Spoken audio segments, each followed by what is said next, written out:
Miraj railway station Miraj लोहमार्ग police station हद्दीमध्ये platform number 5 वर bogie number 14-18-81 मध्ये एका अज्ञात पुरुष जातीच्या व्यक्तीचा मृतदेह आढळून आला।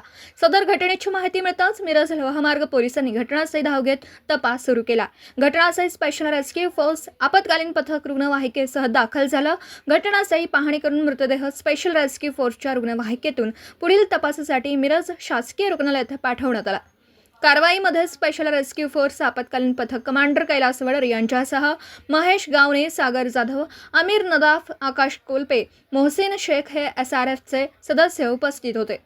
मयत व्यक्तीचं वर्ण सावळा, केस साधारण लालसर पिकलेले, दाढी मिशी पांढरी काळी, अंगावरील पोशाख जांभळ्या रंगाचा शर्ट, निळ्या रंगाची पॅन्ट।